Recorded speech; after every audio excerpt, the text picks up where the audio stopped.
Hello, welcome back to my channel. I hope you're having a wonderful weekend, and I'm having a wonderful weekend as well. On a Saturday afternoon, it's really chilly here, and everybody likes this vibe on a weekend that a cold afternoon, hot food, watching television, and I think those are the things which I love about weekend, and I'm enjoying that. I try to stay indoors mostly, but if you need to go out, you need to go out on a Saturday. So I kind of very religiously go for the gym also on the weekends, because that's the time I kind of get more time to spend on the gym. Otherwise it's just like kind of a very very quick kind of every day, because to keep myself active, just that's the only thing which I do, like 30 to 45 minutes. And I like some days I just go for a walking. I don't even go to the gym. So I think weekends are those days which I catch up on my gym as well. So that's about the update regarding my weekend. So I'm gonna start with the update regarding the working holiday visas for the Indian citizens.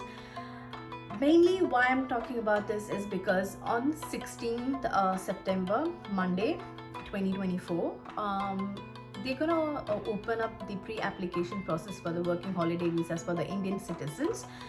Now, when we talk about working holiday visas, this is the first time the Indian citizens are given the opportunity to participate in this working holiday program. This is part of the trade agreement signed by the Australian and Indian government back in April 2022. And this is the first year which they are going to start this. And there's a thousand number cap for the people to be granted the visa. So that means that you need to have those profile, the that profile, good profile, where only the 1,000 good profiles will be selected out of all those people who's gonna lodge this pre-application. So once you put in the pre-application, they would kind of choose you, and they would invite you to apply for the visa. So that's the main idea behind it. Now let's talk about the working holiday visa. Now, working holiday visa means that you could work for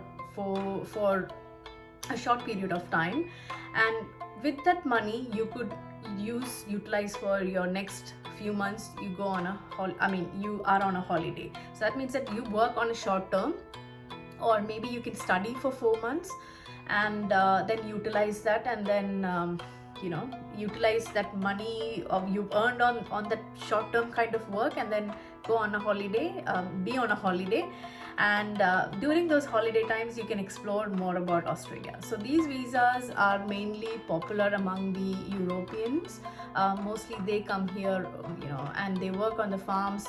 It's very popular kind of a program here, and they come here, they mainly work on farms. There are good professionals as well, who work for certain employers, and then later on these employers are very much impressed, and they kind of sponsor them on certain sponsored visas. So that's a very good opportunity for these kind of candidates who come on these kind of visas. So let's go into the criteria for such visa. Now the criteria is mainly you need to hold a passport of certain countries, eligible countries. So there are 30 countries, and among India is one of them. So today I'm talking only about the Indian citizens, because I think that's a new update.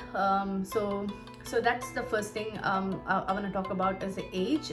You have a passport of Indian origin, Indian passport. Secondly, you are in the age between 18 and 30. That means that you must turn 18, and you must not turn 31 when the visa is granted. Then you need to have a minimum 2 years of post-secondary school, 2 years of study qualification of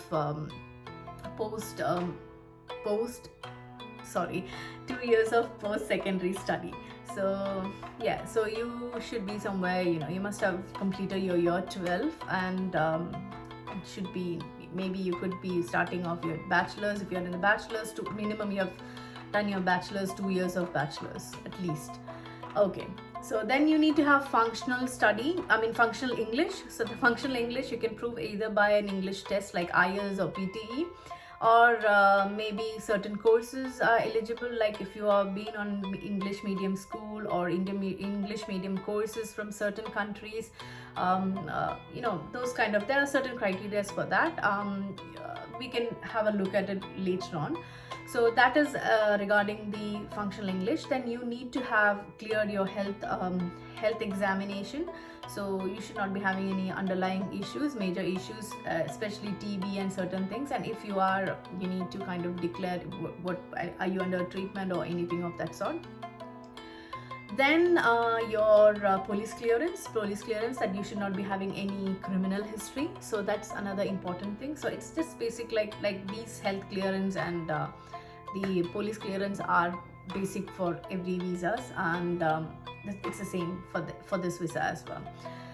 Now the main criteria is about the age, and then the other thing is that you cannot include your family into this visa, so you can only apply solo for this visa. So that's something which is different from any other visas, because other visas mainly you can apply with your family dependent kids, but this you have to apply solo. So that's one thing which is different. Then most of the people can come here and study for 4 months. So maximum study is 4 months. Now this is just my suggestion or options. Like, you could come here, maybe work on some farms, or farm jobs are very popular for the working holiday programs.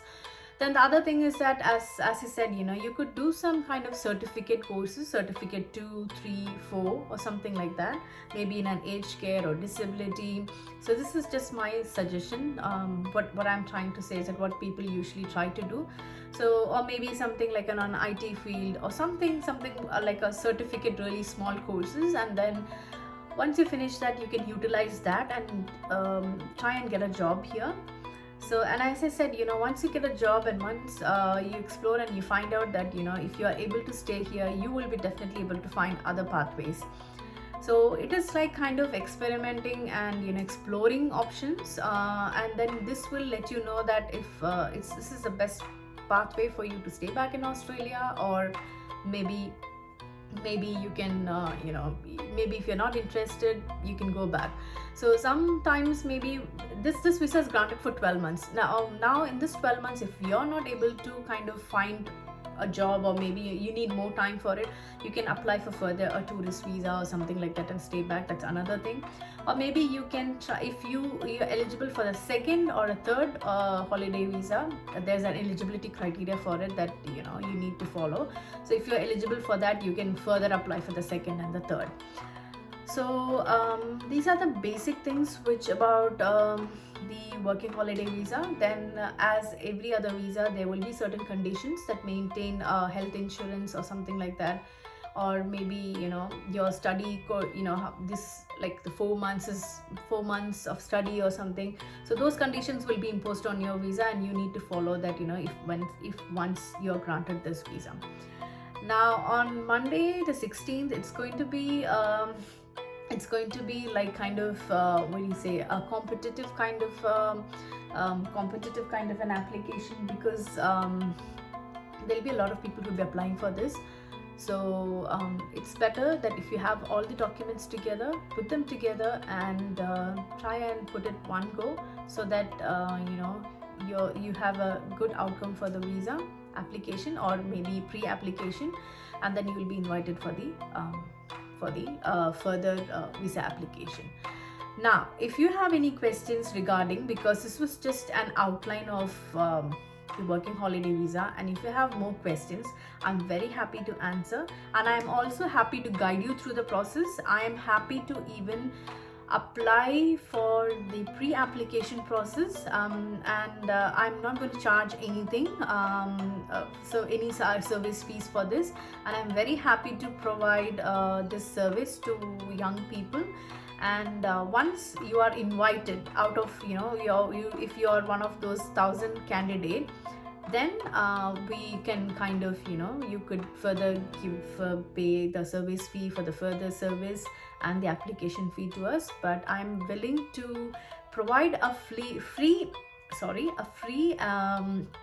service for the pre-application process. you can contact me. I'll provide my details below or maybe in the comment of this video.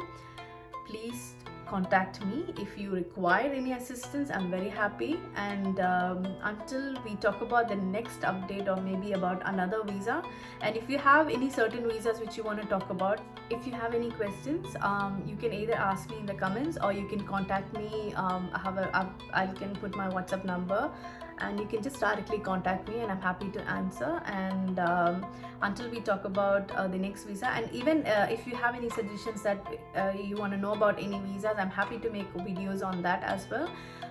Because as a migration agent, I work as a migration advisor or migration agent, where I've done migration law. And I am very much I am registered with the Australian government, that is MARA. I am a registered migration agent, and I can advise people on this, very much legally advise people on different visas and their statuses. So if you have any inquiries, I'm very happy to answer. And until next time, good luck. And until next time, bye bye, and see you on the next video. Thank you for watching my video.